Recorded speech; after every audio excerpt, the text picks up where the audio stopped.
Thank you very much. Deputy President of the EFF and the leadership of the EFF, the people of South Africa, let me greet all those who agree that indeed our democracy to work, we need to hold the executive accountable. People of South Africa, let me begin by extending our deepest gratitude for the massive support shown for the national shutdown, which was held on the 20th of March 2023. The 20th of March marked one of the greatest national demonstrations post-1994, wherein thousands of our people registered their dissatisfaction of load shedding, unemployment, high levels of crime, gender-based violence, and lack of service delivery. Many of you affirmed the authority of the EFF to be superior to that of the President of South Africa and his entire cabinet combined by partaking in the shutdown because you cannot trust anything he and his government says. A majority of business remained closed, taxi ranks and buses were empty, no trains or trucks were moving on the day, and even load shedding was suspended due to low level of electricity demand, proving that major industries that uses electricity were not operational.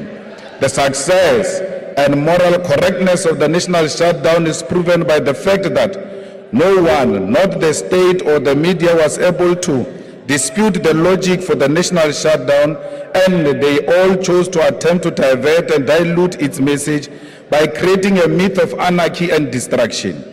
We salute you for your support, and we salute you, all protesters, for their discipline and commitment to peaceful protest. We remain resolute on our demand for Mr. Cyril Ramaphosa to resign as the President of South Africa, and our people want reliable supply of electricity for their businesses, livelihoods, and for the economy to survive. The economic freedom fighters proved once more who is in charge in this country.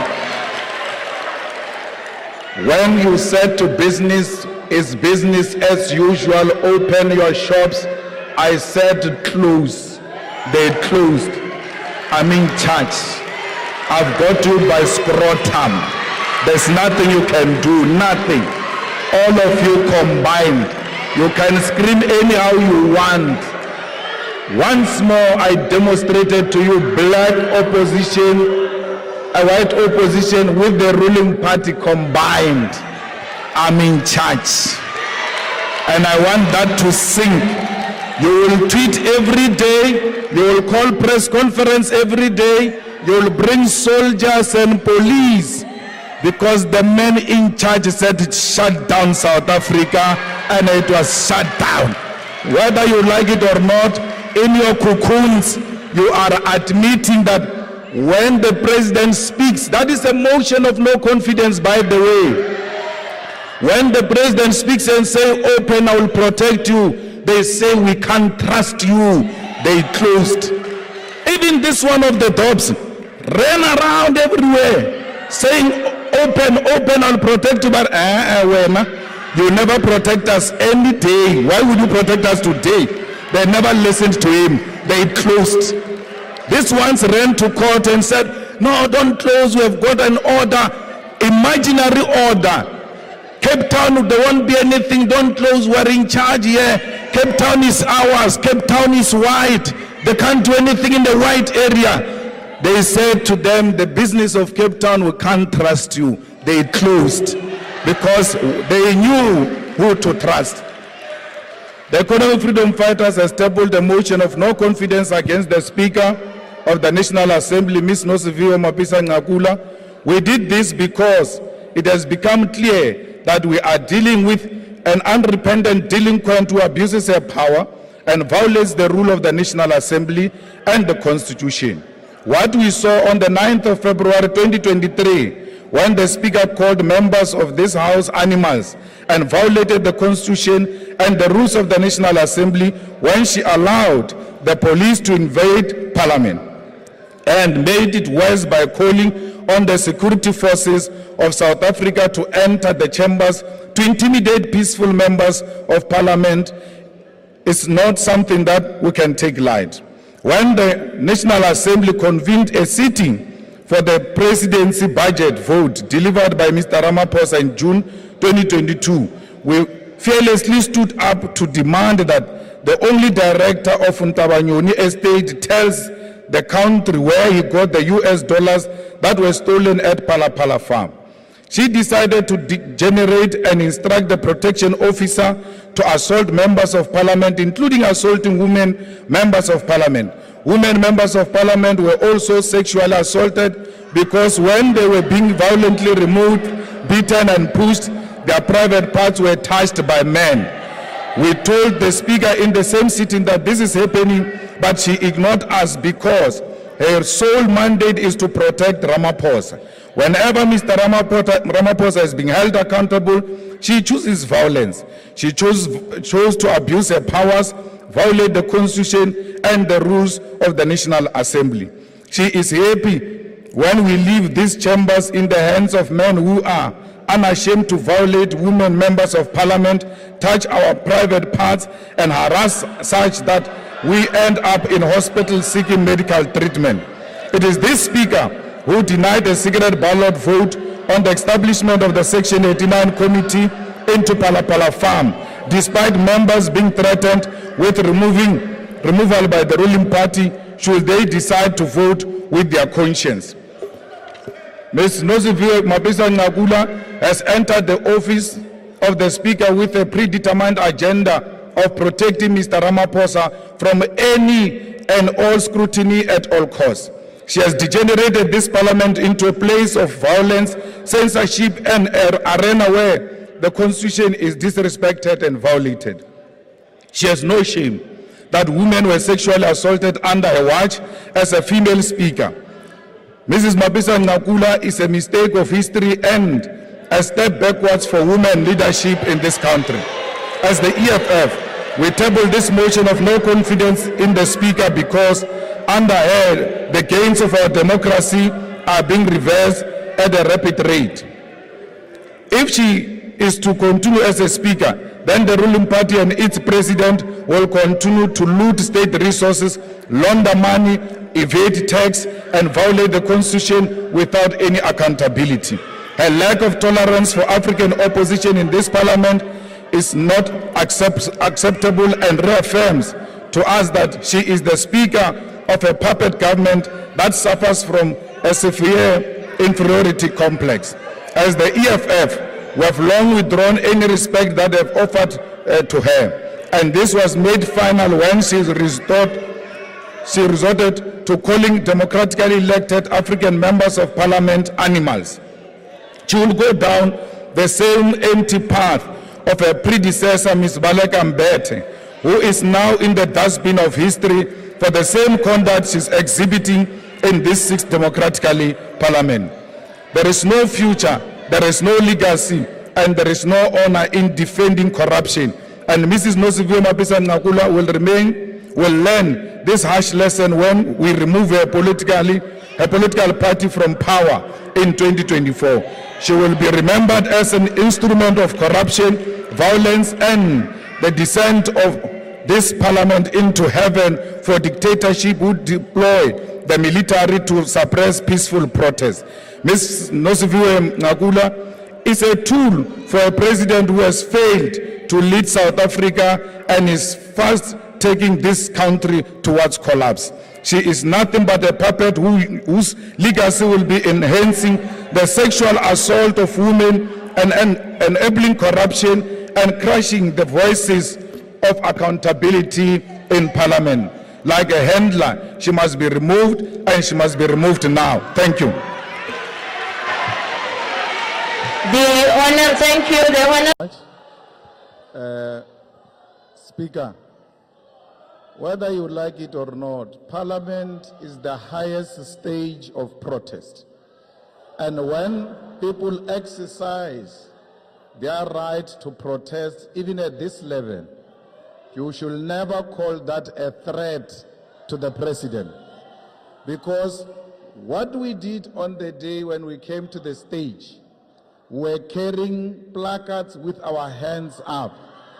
A person with hands up can never be a threat, can only be a threat to non-thinkers and who don't know how threat gets to be conducted. So it is entirely wrong to say that the president was under threat.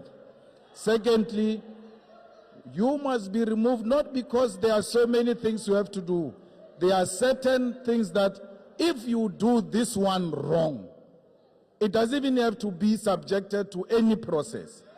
To call police on the stage with a gun.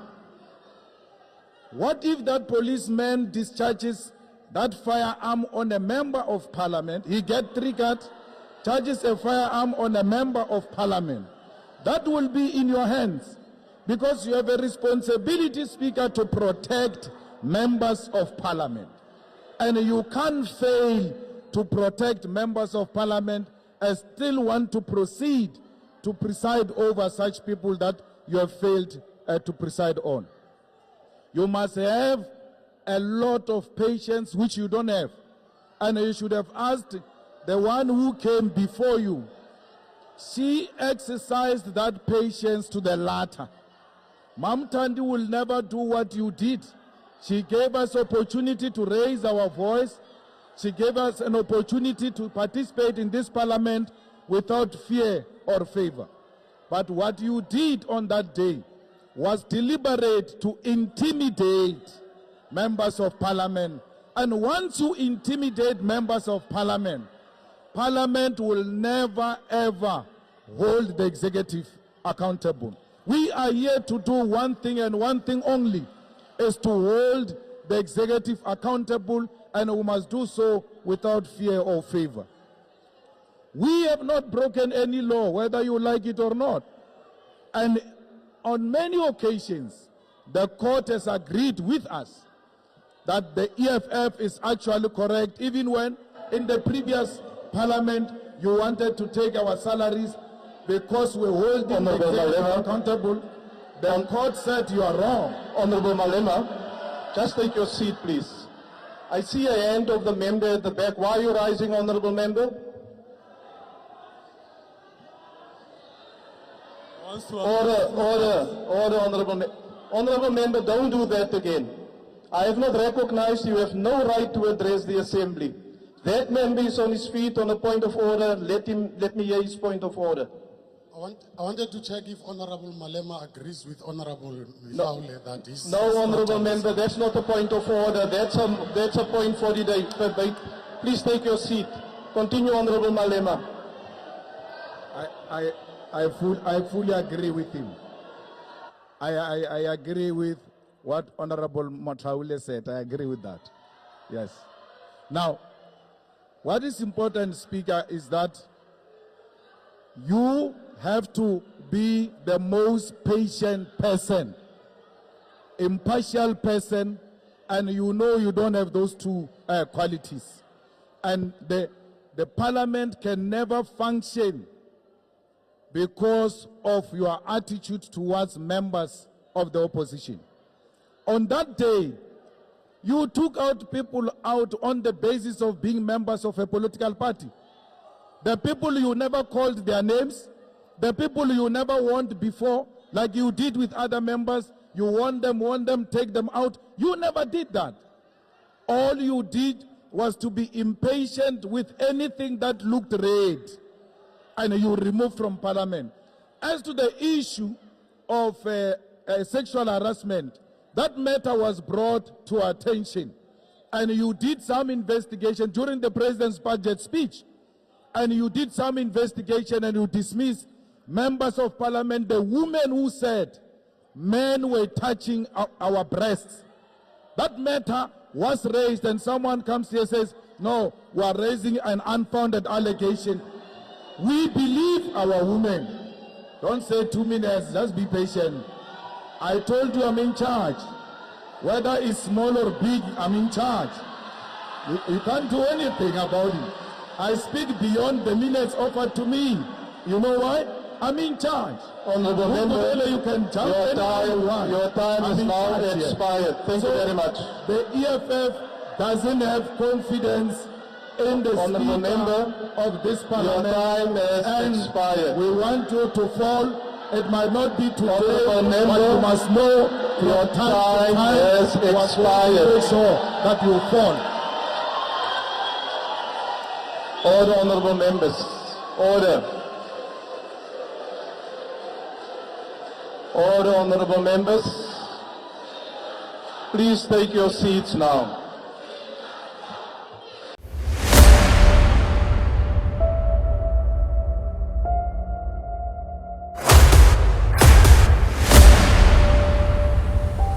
This is the journey to One Africa.